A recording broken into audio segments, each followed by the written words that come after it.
I'm Chris Robinson. I play guitar in MADQUEEN, and I've been born and raised in Cincinnati my whole life. I'm Jaki Howser. I am drummer-singer of MADQUEEN. I'm from Georgetown, Ohio, if anybody knows where that's at, a little small farm town, and moved to the city when I went to college and have stuck around ever since. I'm Kyle Elkins. I am not from Cincinnati. I play bass, by the way, but I've lived here about 14 years, and I've stuck around. It's a great city. From Michigan. Yep. I grew up in a northern suburb of Cincinnati called Springdale. I grew up in a very musically inclined family and just couldn't get away from it. So I decided I'd get involved, and once I found a passion for it, it's been nonstop ever since. I started playing guitar about 15 or 16, and yeah, it's my first love, you know. My dad's pianist, band teacher, kind of does it all, and my mom went to CCM for flute, and so I grew up around a lot of great classical music, jazz, just a really rich upbringing in music, so it was really natural for me to just do it, you know. Did your parents ever encourage you to Oh yeah. pursue it? They tolerated super loud amps from my bedroom, you know. I think in hindsight, I feel so bad that they had to endure that because I was playing like louder than stage volume of my room, and they didn't say a word. They were very supportive, and they still support me to this day. You know, they came out and saw me last week, 2 different shows in Northside, and I was pretty impressed by that. So yeah, I think with guitar, it's one of those things. If you want to be a jazz guitar player or like a classical guitar player, you know, you kind of go to those schools. But for the kind of guitar playing that I do, I'm a self-taught player. So I just learned it by rote and figured it out and just haven't ever stopped. So I'm from Georgetown, Ohio. Not a lot of music opportunities out there, but it was 3rd grade. I was invited to a show. No, it wasn't show choir. It was a select choir. I know, so fun. I was in music class, and she said, "Hey, I think you got a great voice. Would you like to join?" So it's called Maysville Community Choir. So I joined that, got really interested in music that way, joined band in 5th grade and started playing clarinet. Then I discovered this really awesome group called Hanson, and they have unfortunately, have molded me into being able to be a musician, because I was like, man, there's 3 young people playing music, keyboard, drums, guitar, like I could do that. So I then got a keyboard, kind of dabbled on that, and then I got a guitar. Then I really got serious about that, and then I got a drum set. And just like Chris said, I do not know how my parents endured that loudness. The drums were the loudest, so I did have kind of a cap of when I could practice. It was typically right after school when my parents weren't home yet. I could do that, but I would find my dad back on the drum set sometimes trying to dabble and play, which was kind of fun, and my brother, and I would get really upset, like, get off my drum set. Very stepbrothers of me. But I kind of started getting into music more seriously in high school. Didn't sing as much. But then went to college for worship ministry. So first I started in music education, changed my major to worship ministry, to church music, where I studied classical guitar for 1 year, and then I did piano and voice focus and music theory. So that's kind of like the trajectory of how I was shaped musically. I didn't have a lot of opportunity for influence as I was growing up, because we had one store. It was called the Sundry Store, and only album I remember being there was Boyz II Men. We just didn't have pickings, you know. We didn't have much to choose from, so I really felt like I was late in the game of discovering good music. My brother had a Vanilla Ice tape and an MC Hammer tape that I stole. Got really into those. But, you know, as I got older, I was like, oh, there's bands like Death Cab for Cutie and Foo Fighters and Nirvana. And, oh, I can go back. There's Fleetwood Mac, you know, and then to current groups that are very influential, like At the Drive-In, Bayside, all these different groups that have just kind of molded some of the type of music that I enjoy playing and stylistically playing. So it's been a fun journey trying to figure out what style of music is really, I guess, inside of me. You know, as I grow older, I'm discovering more and it keeps shaping, which is really cool. So typically every Sunday, I'm either leading worship or playing piano or drums at a church in Mason called Christ Church.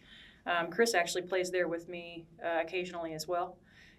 So that's something I still do regularly on top of playing with MADQUEEN and a few other groups in town. Church music kind of prepared us to be able to be versatile musicians because it was a new group of musicians you play with every week. It's never the same group. So like as a band, us three, we play together. We know how each other works, but Teaches you how to listen to everyone around you. Yeah. And it's really cool because you have to learn to collaborate with somebody new every week. Mm-hmm. And it teaches you've got this new song to learn. How do you want to learn it? Do you want to learn it loosely or do you want to learn it accurately? And some places are different and it really depends. And then there's the emotional side or the spiritual side of it, which can kind of come through any style of music. So I feel like it's made me be able to understand the language even more. Other than reading music, it's great to be able to channel in with people you're working with. So you don't it's more of a nonverbal conversation.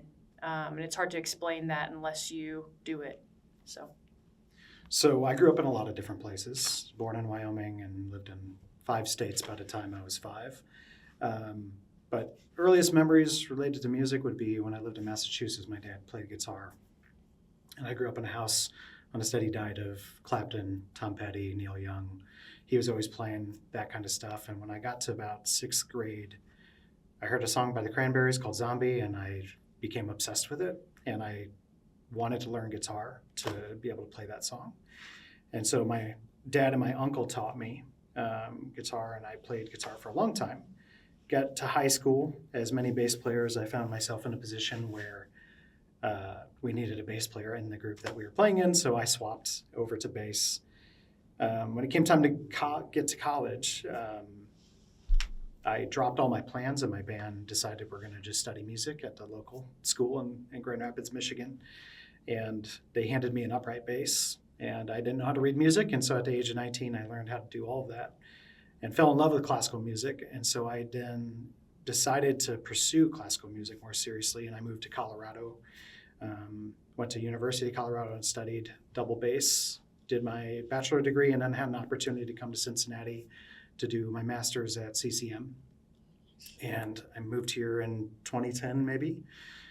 A year or two into it, a friend of mine, a viola player, asked me if I wanted to play upright in a local band here, like a folk group, and that's how I met Chris. And I started sitting in with them and played with them for about 10 years. Towards the end of that, we met Jaki and kind of getting into the formation of MADQUEEN's current state. But Jaki played in that band too, Young Heirlooms. Yep. So had a lot of good time at CCM, played a lot of good music, and shifted back away from classical back to the realm of pop music. So it was a good journey for me. Why'd you move so much when you were younger? You said you lived in multiple states. Great question. My dad, I think, worked a government job. So he did a lot of geology type work, and it just ended up we moved a lot. So not a military family or anything, but we finally steadied out once we got to Michigan and lived there for a long time. So, yeah. And you said you came to Cincinnati from Michigan for CCM.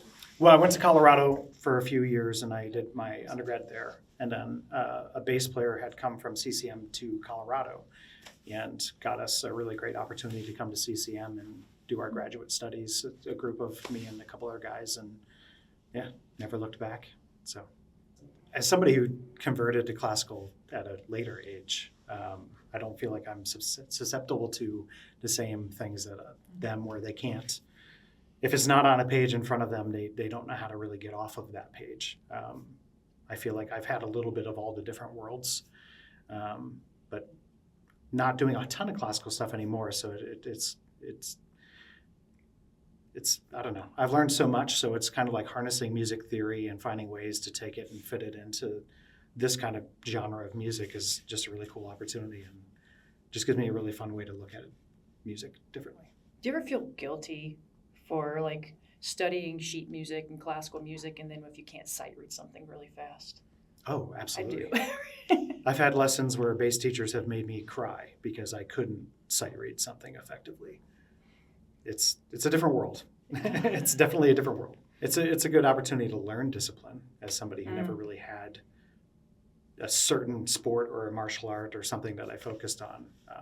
It was really good for me to learn that as a 20-year-old. Like, you need to practice 3 to 5 hours a day, and you're going to be in this room, and you're the one who's doing it for yourself, and it's only to help your career. So I think it was maybe a year before the pandemic. I think we started ramping up. I think we were in a situation where our drummer that had been playing with us for a long time was doing stuff with other bands, and we found ourselves in a need. And at the same time, Jaki was in need of personnel, a guitar and bass player, right? Mm-hmm. And so it was like, hey, why don't you play with us, and we'll play with you, and this will work out for both of us, and we definitely ramped up pretty quickly. It was like, we started playing shows and found a groove.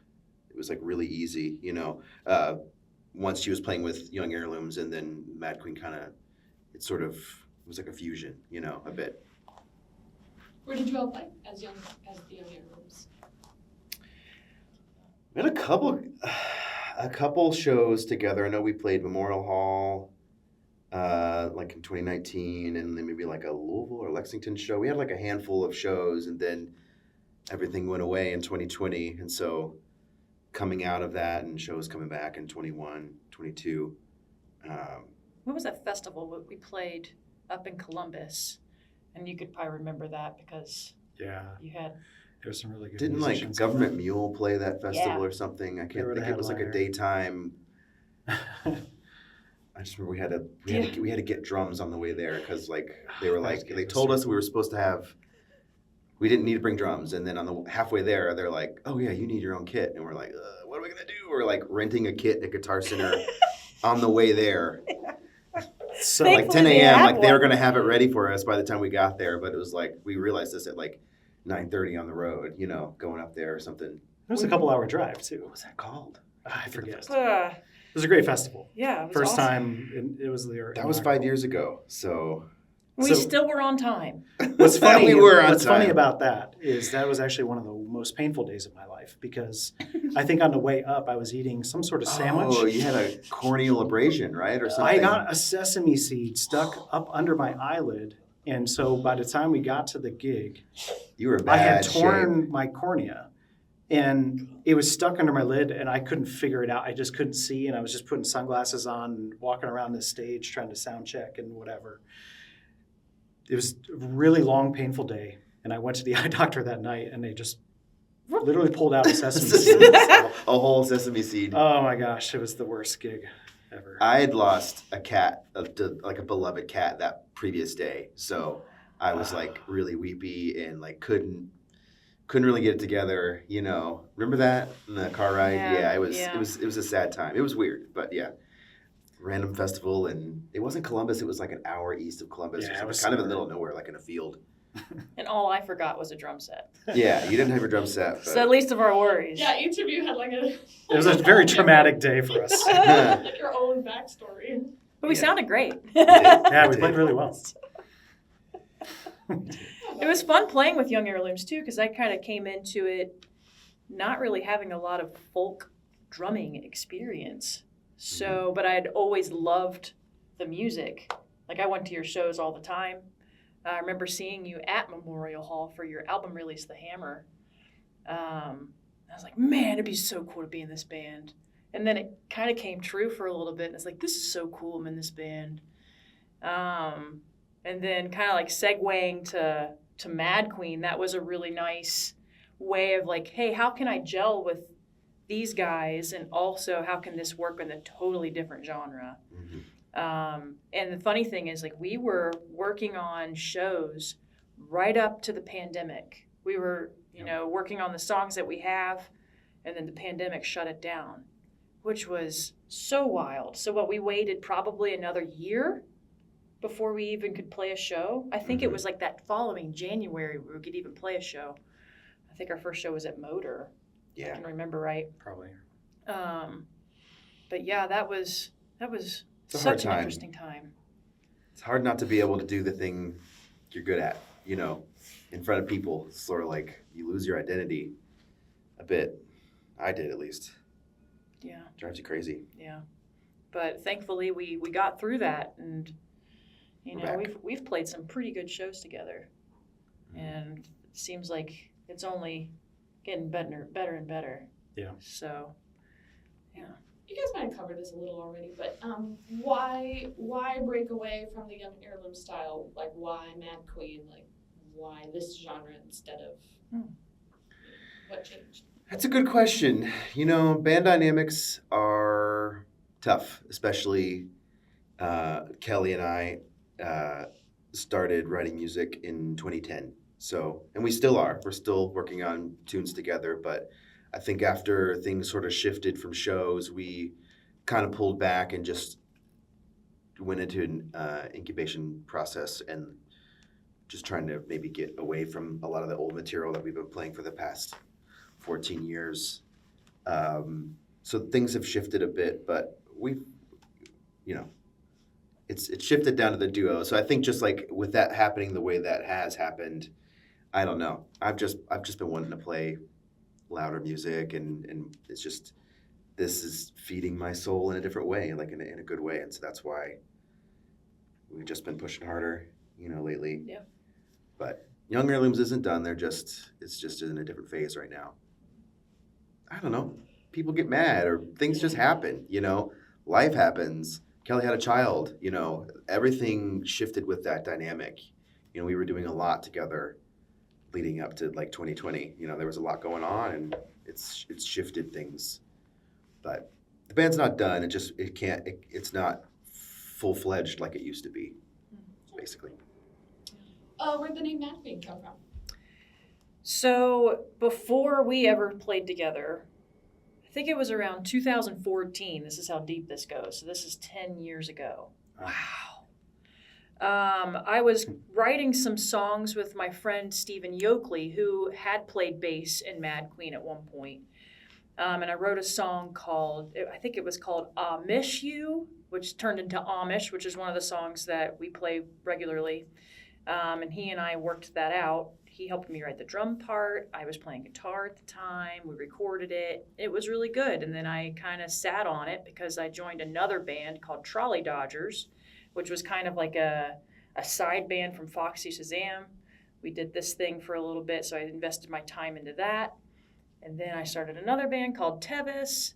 And some of the songs that MADQUEEN has, I wrote in that group, and I kind of brought them into this. The name MADQUEEN came from MADQUEEN, Queen City. And I thought, MADQUEEN, why does that sound kind of cool? Because I wanted the songs to be about my outlet to say the things I usually can't say out loud, like in a public setting, like a church setting, I always felt like I needed to be like, I need to say the correct thing. I need to have the right answers all the time. And MADQUEEN kind of just gave me a journal. It's kind of like, this is my diary, and I'm going to let everybody hear about it. It's my mad side. It's my alter ego, I guess to say. So it kind of spawned from that, like a Cincinnati-based band, which then kind of evolved into having a full band in 2018, and had a few different musicians kind of pop in and out, and finally found the right fit with these two. So that's a long way of saying MADQUEEN comes from Cincinnati, Ohio, the Queen City, and just an outlet to be able to share the things I really want to say. Were you guys recording during the pandemic? Was it just like you stopped completely, or? Didn't we do a studio project before? Was that Tone Shop thing, the EP, was that then, or was that? That was 2021. Okay. I think. Yeah. The dates run together. Mm-hmm. It's hard to remember. Yeah, those 5 years are a weird blackened blur. Yeah. So there was music that I had recorded in 2018, just like me doing all the parts, and then I wanted to find a band that would be able to play them. So they were pretty much learning parts from, I would like to say, not really good. They were good songs produced, but they have evolved way better with not just me playing them. So you guys kind of learned a lot of the stuff that was done. And then we started writing songs together, like Misophonia, I'm Offended, Wake, and Refined Amish. And that's what ended up being on the EP. So the only digitally released almost album, EP, would be the I Know You Know, which is what we all did together. We have a song that we never finished, Dog Pound. We recorded that at, I am not kidding you, I think it was 200 BPM. I forgot about that. Never again. Quick. Never again.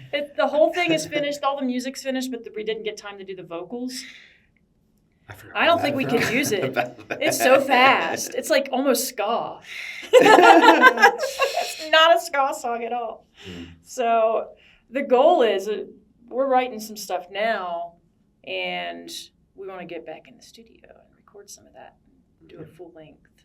But as many musicians know, and as the struggle is, it costs a lot of money. It takes a lot of time.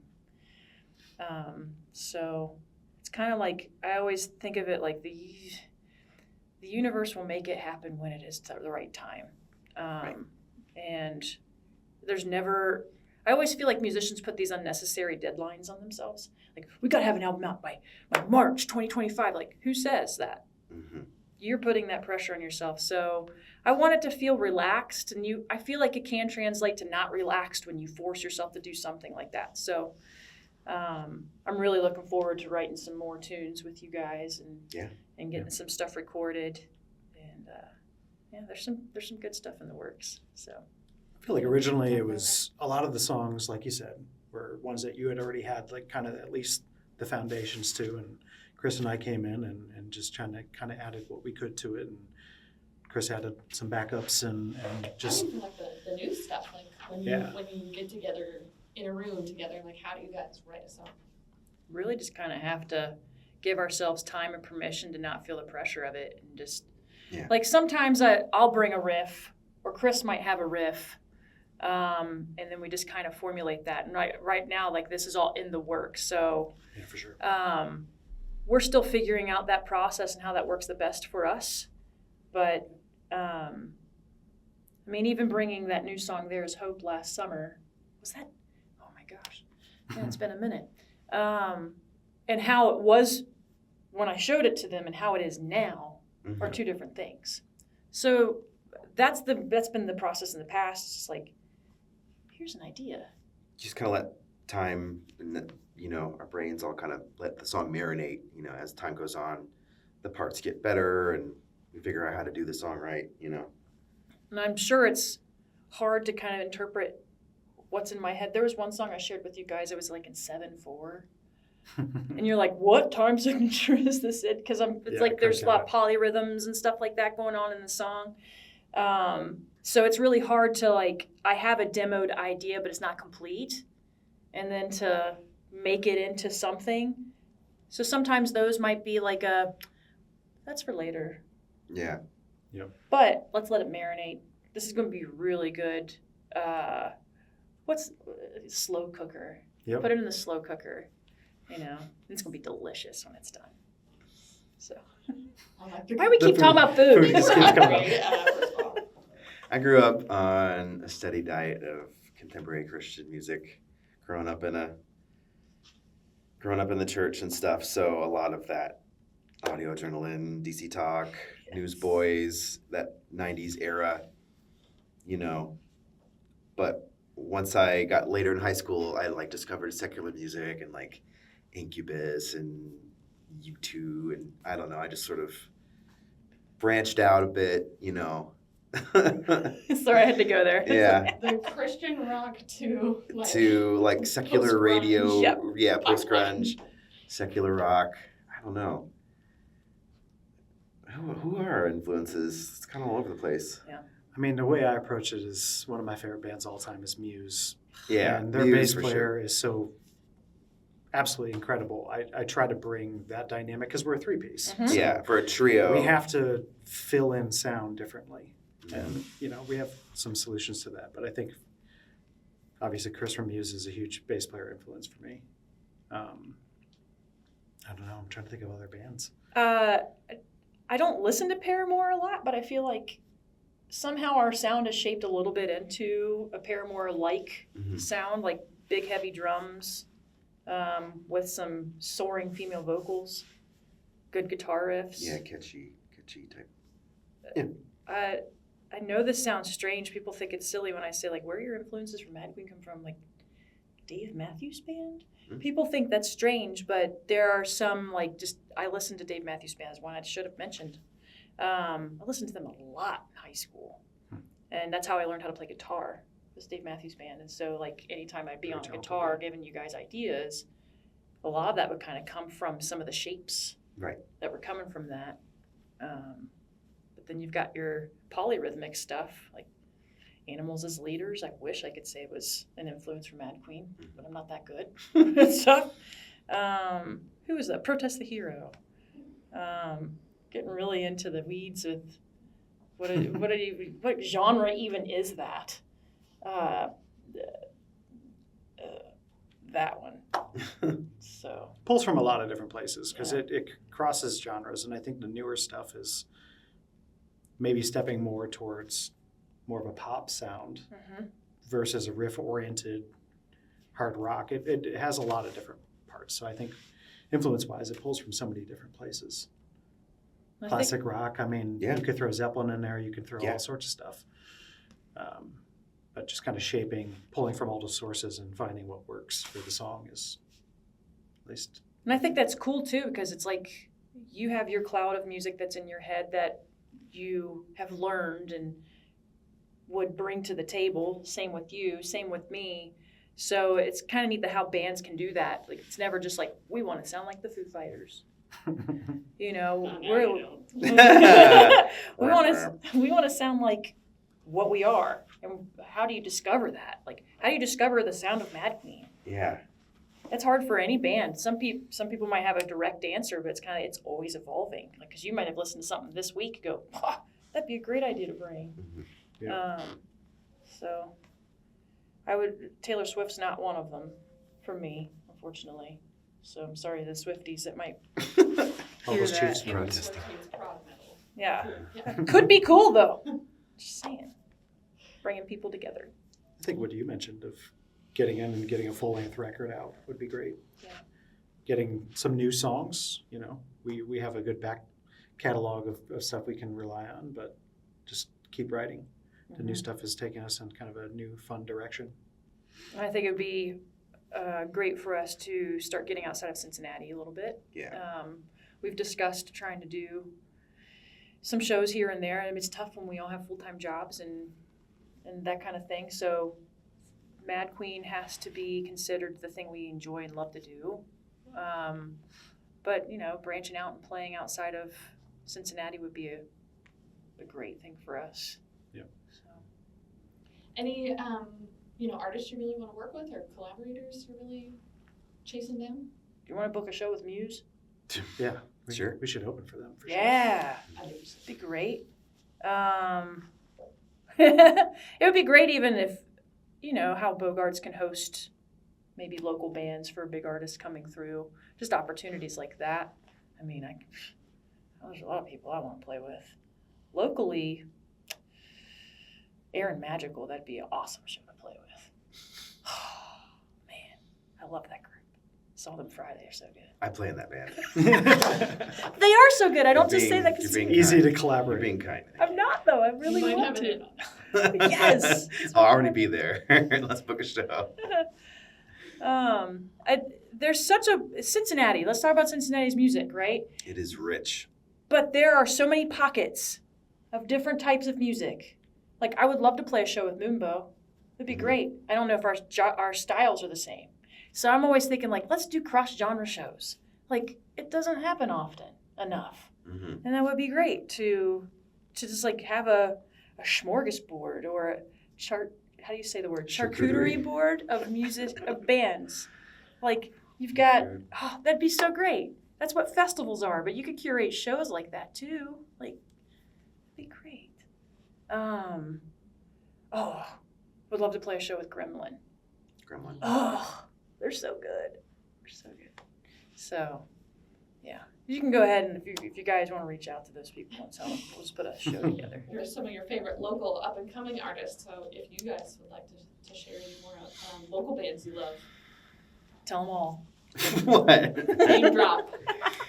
Well, Chris plays in half of them, so I play in a it's lot hard of to bands. narrow it In a down. lot of bands. Am I supposed to list them all? Do you want to list them It's all? up to you. I play with Just Lamb, a band called Kostoff. We listed this the other day. NED. I love playing music with NED. I think she's so inventive and so intelligent as a songwriter, and it's just so fun. We played the Clifton Cultural Arts Center Thursday, and it's always a good time. Beyond that, I don't know. I have like a 90s trio I'm doing. I bounce around. I try to play as much as I literally can because you never know what tomorrow's going to bring. So do what you love. You really do play in a lot of I bands. do play in like 9 bands, conservatively 9. We talked about it. I was counting, but you stopped at 3. Oh, there's 4. more than that. I mean, Young Heirlooms, that's in there. Aaron Magical, the 90s group. Did you count that one? Ours or the other one? So Northside Tavern does this Halloween show every year. We live for it. We love it. This year we're doing this girly pop 90s playlist. Instead of like picking a band to cover, we're going to do a who's who, like our favorite 10. So we're starting to work on that. That's a process. You know, we like to put the hours in to make sure the show is great. The And band name is the best part of Lisa it. Frankenstein. Lisa Frank. So, but it's girly pop theme, so it's all female lead vocal type, like Torn, Natalie Imbruglia, you know, It's gonna be so Kiss Me, you know, all of those. So good. So good. Can't wait. But you also play in another band. We've been starting this band with Anna Applegate. Yeah. So that's another one on the list. There's plenty. This is great to get documented. Mal Sullivan. Mal Sullivan, I play with Mal when I can. She's been out on the road with Y the past month. And I got to see her play Friday, and it was cool to see her ripping on guitar and a different role. I feel like it's equal to like seeing John Mayer with The Dead. It's like he's not playing his music. This is weird. It's weird to see this guy not doing his thing. It was the same way. It was funny to see her as like a, you know, hired musician instead of like the lead, you know, the thing. Yeah. I'm pretty low-key these days, but I am playing in a band called Astrovan. Having our second show of all time this December at the Aronoff. Just kind of a group of friends, buddies, doing some covers and a couple originals that they're working on. So new and upcoming. So Yeah. maybe we'll share a show someday. Yeah. Be great. Ask them, please. Yeah, for sure. Them and Muse. Mm-hmm. I mean, playing with 2 solid musicians, like, it is such a treat. I'm just going to say this on camera. Like, it is such a treat to play with both of you because you come with this kind of background, you know, classically trained, but you are able to mold into such a great rock sound, pop sound. Same with you. You devote so much time to other musicians, but you always make every one of them the most special thing while you're there. Like, it is such a blessing to play with such solid musicians because I don't know that everybody could say the same thing of having like a powerhouse. It is a powerhouse. It is so much fun to play with them. So, Let alone how freaking talented you are, playing drums Yeah, it's as easy. well as you do, It's easy. and singing as amazingly as you do. It's why we're here. it's why a mountain bike. It's for that stamina. Sometimes I'll practice singing while I'm on the bike. Yeah, as you Like, should. you know, because it's physically demanding to drum and sing. I don't know how I do it either. I think I'm out of body, out of mind when it happens. Mhm. So, Disassociate. yeah. You want to shout out? Eric Kronstein at the Tone Shop in Spring Grove Village, I guess. He's a wizard. It's my top choice, most comfortable place to create and record. I highly recommend it. Go work with Eric. We tracked like all the 4 songs like in a day or something, right? And then Lauren Turner like mixed and mastered it, and he put his own, I would say, brush strokes through it and kind of manipulated it in a way I think that elevated it and gave it some character too. So For sure. it took a village, it's not just one place, one-stop shop. You have to get some different ears on it and some different takes, and I'm definitely happy with how it turned out. And when I first started doing stuff before I had you guys involved, I am drawing a blank on his name. He plays in Vacation. Jerry? John Hoffman. Oh, John Hoffman. Yeah. Recorded demos for Wrong Girl, Dog Pound, Growling at the Moon. I didn't know that. Yeah. So the Growling at the Moon that you hear on Spotify, Apple Music, all of those platforms, that was, and this is a really cool story, that was recorded there. And then my friend Kyle Baker, who lives in Nashville, created an orchestration of that. And he recorded an orchestra playing it, sent it back to me. He actually had it mixed and mastered by, I can't remember his name, he's up in New York. So that was that original song. And then Lauren Turner did the brush strokes and made it feel a little bit more production-esque with the version that's out. So it has a mix of all of those things, which is super cool. Like to have an orchestra on a song. With like heavy guitars and, the whole thing. It's really cool. I guess that brings us back to Muse. Mm-hmm. Yeah. It's like symphonic, orchestral, heavy rock. Yeah.